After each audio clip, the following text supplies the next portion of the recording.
आदित्य यानी हमारा सूरज। पहले तो मैं आपको सूरज का कंपैरिजन दिखा देता हूँ सारे प्लैनेट से कंपेयर करें तो। सूरज की साइज इतनी बड़ी है कि आपके मन में जैसा भी इमेज है सूरज का अभी उस सब को भूल जाओ, वैसा कुछ नहीं है। वो इतना ह्यूज है कि धरती उसके सामने एक छोटे से मार्बल की तरह नजर आती है। इनफैक्ट जो सबसे बड़े प्लैनेट्स है जुपिटर और सैटर्न, वो भी इतना छोटा नजर आता है। इसी सूरज को स्टडी करने के लिए इसरो ने फाइनली लॉन्च कर दिया है आदित्य L1 को। ये भारत का पहला स्पेस मिशन होगा जो कि सन की स्टडी करेगा। यानी चंद्रयान 3 के सक्सेस के बाद, चांद के बाद अब सूरज की स्टडी की जाएगी। धरती पे जो भी जीवन है वो डायरेक्टली सूरज से ही आती है। जो हम खाना खा रहे हैं जिसके चलते आप जिंदा हो, सूरज ना हो तो ये खाना नहीं मिलेगा हमें और हम मर जाएंगे। तो सूरज एक्चुअली में हमें प्राण देता है, लेकिन उसके साथ साथ ऐसी कई चीजें हैं जो कि आपको पता होनी चाहिए। सूरज के रिस्क इन द सेंस की क्या क्या खतरे हैं आपको मैं बता दूं। सूरज से अल्ट्रा वायोलेट रेज और ऐसे कई सोलर फ्लेयर्स निकलते हैं, रेडिएशन निकलता है जो कि बहुत ही ज्यादा खतरनाक है। सन से जो रेज निकलती है उसको मैं बता रहा हूँ। Cosmic rays, gamma rays, X rays, ultraviolet rays, infrared rays, microwaves, radio waves, ये जितनी तरह की रेज है वो सन एब्सॉर्ब भी करता है अपनी तरफ और दूसरी तरफ रेडिएट भी करता है। और कई बार ऐसा होता है कि जो सैटेलाइट्स धरती का ऑर्बिट करते हैं, जैसे कि जो टेलीविजन देखते हो आप लोग, छत पे जो एंटेना लगा है उसमें चैनल्स जो है वो सैटेलाइट से आते हैं। जीपीएस सैटेलाइट के थ्रू ही काम करता है। मोबाइल डेटा, वाईफाई सब कुछ ऑफ कर दो, खाली जीपीएस ऑन कर लो, तब भी जीपीएस ट्रैकिंग हो पाता है। ऐसा इसलिए क्योंकि आपका फोन जीपीएस सैटेलाइट से कनेक्टेड है। तो कभी कभी क्या होता है कि सन के इन्हीं रेज के चलते कई सैटेलाइट्स पीरियोडिकली डैमेज हो जाती है, जिसके चलते कुछ तो कंप्लीटली डैमेज हो जाती है परमानेंटली और वो बस स्पेस डिब्रिज बनकर रह जाती है, और दूसरी कुछ ऐसी होती है जिनका मेंटेनेंस कॉस्ट बढ़ जाता है। और यही कारण है कि सन के रेज को स्टडी करना बहुत जरूरी है। और ये जो हमारा आदित्य L1 है ये सन के इसी चीज को स्टडी करेगा। सन की जितने भी लेयर्स हैं उनको स्टडी करेगा, और जो सबसे आउटर मोस्ट लेयर है जिसको कि कोरोना कहते हैं उसको ये स्टडी करेगा। और आदित्य L1 में एक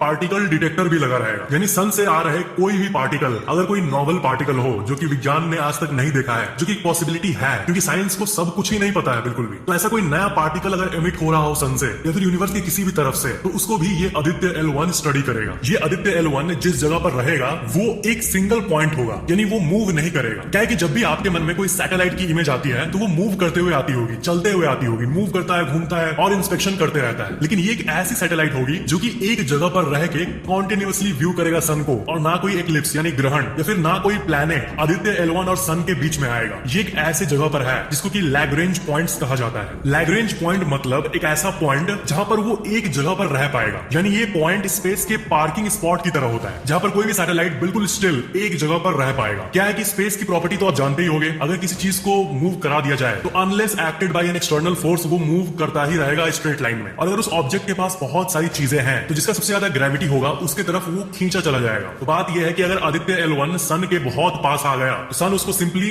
अपने ग्रेविटी से अट्रैक्ट कर लेगा और वो सन में जाकर भस्म हो जाएगा। ये दिक्कत है। और दूसरी दिक्कत ये है कि अगर वो स्पेस के उस जगह पर रहे जहां पर धरती की ग्रेविटी ज्यादा इफेक्ट करती है तो ये उसके तरफ खींचा चला जाएगा, जिससे कि बचने के लिए हमें एडिशनल फ्यूल की जरूरत पड़ेगी उसी को काउंटर एक्ट करने के लिए। लेकिन स्पेस में मौजूद इन पार्किंग पॉइंट्स, इन अमेजिंग पार्किंग स्पॉट्स, इन लैग्रेंज पॉइंट्स की खास बात यह है कि एक ऐसी जगह होती है जहां पर ना सन की ग्रेविटी ज्यादा इफेक्ट करती है ना धरती की, यानी दोनों ग्रेविटी की खिंचाव एक दूसरे को कैंसल आउट कर देती है। और इससे एक ऐसा पॉइंट बनता है जहां पर स्पेसक्राफ्ट आराम से रह सकता है जब चाहे तब तक, वो भी बिल्कुल सेफली। हमारे सोलर सिस्टम में टोटल 5 ऐसे पार्किंग स्पॉट्स, 5 ऐसे लैग्रेंज पॉइंट्स मौजूद हैं। और आदित्य L1 जो है इसके नाम से ही आपको पता चल रहा होगा, ये जो पहला पार्किंग स्पेस है L1, वहां पर ये जाके बैठेगा। और आदित्य मतलब सूरज और L1 मतलब ये स्पेस का पार्किंग पॉइंट, और इसलिए इस मिशन का नाम दिया गया है आदित्य L1। काफी इंटरेस्टिंग है ना। आदित्य L1 को लगभग 127 दिन लगेंगे अपने डेस्टिनेशन में पहुंचने के लिए, यानी उसी लैग्रेंज पॉइंट तक पहुंचने के लिए। वो लैग्रेंज पॉइंट करीब 15 लाख किलोमीटर दूर है धरती से। जैसे कि आपने सुना होगा कि चांद करीब 3,84,000 किलोमीटर दूर है, यानी लगभग 4 लाख मान लेते हैं, लेकिन ये लगभग उससे 4 गुना ज्यादा दूरी पर है, यानी 15 लाख किलोमीटर। एक बहुत ही इंपॉर्टेंट बात भी आपको जाननी चाहिए कि सन से कभी कभी सोलर मैग्नेटिक स्टॉर्म्स भी निकलते हैं, यानी जिस तरह धरती पे तूफान आता है, अगर हमारे सोलर सिस्टम की बात करें तो सोलर मैग्नेटिक स्टॉर्म्स भी आता है, और इससे हमारे धरती के इन्वायरमेंट तक को फर्क पड़ता है। ये इतना इंपॉर्टेंट है, और ये भी एक्चुअली में एक बहुत ही इंपॉर्टेंट स्टडी सब्जेक्ट होने वाली है इसी आदित्य L1 के लिए। वो एक ऐसे रीजन में रहेगा जहां पर उसको कोई भी तरह की डिस्टर्बेंस नहीं फील होगी, यानी वहां से वो कंटिन्यूअसली सन को देखेगा और सन को स्टडी करेगा। और आपको एक टर्म बता दूं यहाँ पर, सोलर वेदर। ये जो सोलर वेदर टर्म है इस पे ध्यान दो। जिस तरह वेदर यानी क्लाइमेट धरती पर होता है, वैसे ही सोलर वेदर भी होता है, स्पेस वेदर भी होता है, यानी आसमान का भी क्लाइमेट होता है। धरती के क्लाइमेट की तरह नहीं, जैसे धरती के क्लाइमेट में विंड होता है, स्टॉर्म होता है, बादलें होती है, वैसे ही जो स्पेस का क्लाइमेट होता है उसमें स्पेस की अलग अलग रेज होती है। आदित्य L1 के मिशन के ड्यूरेशन की बात करें तो जो प्लान किया गया है वो है 5.2 इयर्स। मैंने प्लान किया गया है ऐसा इसलिए कहा क्योंकि बहुत कुछ प्लान किया जाता है, लेकिन स्पेस एक बहुत ही अनप्रिडिक्टेबल जगह है और यहाँ पर अक्सर वर्स्ट केस को लेकर चलना पड़ता है। और यही रीजन है कि 5.2 इयर्स प्लान किया गया है, लेकिन ये ज्यादा भी चल सकता है और कम भी चल सकता है। आदित्य L1 पे जनवरी 2008 से काम चल रहा है। जो एडवाइजरी कमेटी बैठाई गई थी 2008 से,